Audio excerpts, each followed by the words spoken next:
I was in a program, and every year they would give me some kind of tests and stuff to do, brain wise, the whole bit. So this time she called me and said, Maddie, would you mind doing a radon test? Can we put it in your basement? So I said, told them sure. And then they came back and got it. Then I got the letter telling me that we had radon in the house. And I'm like, I never heard of it. Ever heard of it. And they gave me some suggestions on who to call. So, and I'm looking at the name and I'm like, okay, I'll try this Miss Jacqueline here and see who she is. So Yeah. I wound up calling her and we wound up talking. And then Wow. she came over and talked about it and she told me the price. And I told her, I said, I'm just going to have to die in this house because I didn't have the money to pay for that. And she said, no, you're not going to die. I said, well, I might die in this house because I didn't know anything about radon. Yeah. So she stuck with us and helped us get what we need. I hadn't turned out the light in the basement and seen Maddie glowing in the dark, I would have never known. But I'm kidding. I've been here for over about 40 years. Right now, I'm 90% disabled, VA disabled. But the PTSD, but it doesn't affect me too bad now. The asthma. I worked with explosives for 24 years, so I have significant hearing loss. 70% hearing loss on the right ear and 40% on the left. But I have the hearing aids, and I have special devices that I can hook to the TV and help me hear TV better. And I have a mic where when people talk, if we're in big groups, I could understand them better. And the beautiful thing is I don't have to pay for none of this because it would have been some thousands of dollars. But Yeah. other than that, the sleep apnea, but I have the CPAP machine that they provided. But for the most part, I live a normal life. I don't have any more asthma crisis. My cardio is good. I move around good every day. So yeah, my health is excellent. He helps. He helps So me out a whole yeah, lot. Yeah, he helps me out a whole lot. I always tell Maddie that I firmly believe God is keeping me healthy so I can be a better support for you. During my childhood in Erie, I got sick with polio. Oh, So wow. at 2 years old, so I had to be admitted to Shriners Hospital. And I was at Shriners Hospital for 7 years. So because of my polio and I had spinal meningitis, the whole bit, and I couldn't walk. The reason they found out that I had polio is because I wasn't crawling or walking. So after I got discharged from Shriners, I had to go to it was a place called the Erie Crippled Children's facility to teach me how to walk because I wasn't walking. And if you ever saw the Forrest Gump movie when he had those shoes and those braces, that was me. But I had mine all the way up to my neck, those braces and everything. But I stayed at the Crippled Children's Home for at least 4 years.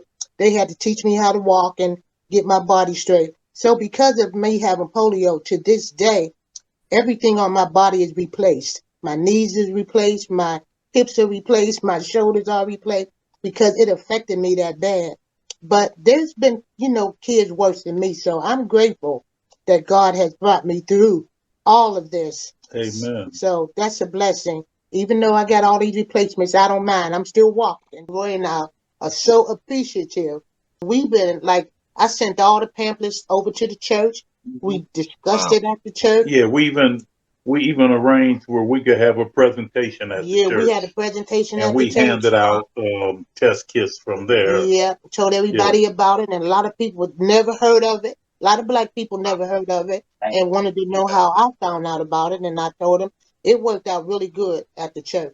And even now, I still give people, I have a few pamphlets, and I still give people the pamphlets Yeah. so they can, check it out. And like Roy will tell them, you can go to Home Depot or or Lowe's. Target, Lowe's, or somebody to get the test kits. So they are so appreciative of that.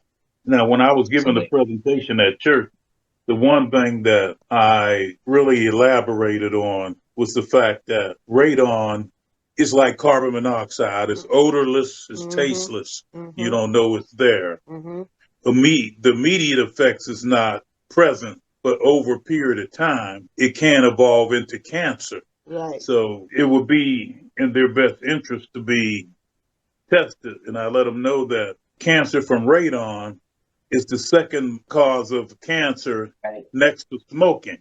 Yeah, we passing the word along. yeah, we passed the word around and familiarized them. Even my sister in Erie, she owns her own house. And when I told her about it, she said, "What? I've been living here all this time and I might have radon in the house." I said, "Yeah, because we didn't know anything about it. That's why I'm telling you about it." And she was so thankful that I told her about it. It's not how rich you are, how poor you are.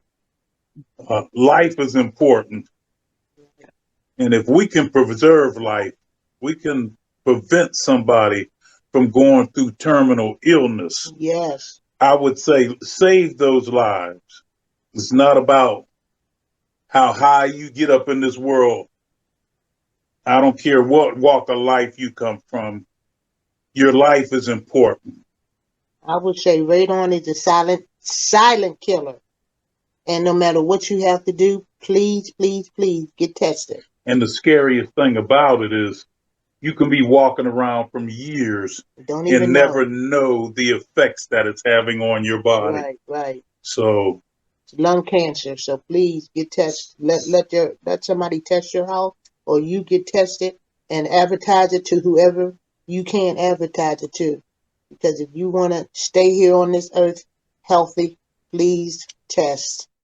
I pray that other people hear you out. This is worth listening to. This is not a joke. So I pray to God that whoever you speak to, whatever church or company you go to, that they listen and listen carefully. And I pray that we can continue to be an important part of this, because we just have a concern for so many people out there. Mm-hmm. A love of people will always be first and foremost in our lives. And I couldn't imagine a family grieving from someone lost due to this when it could have been prevented.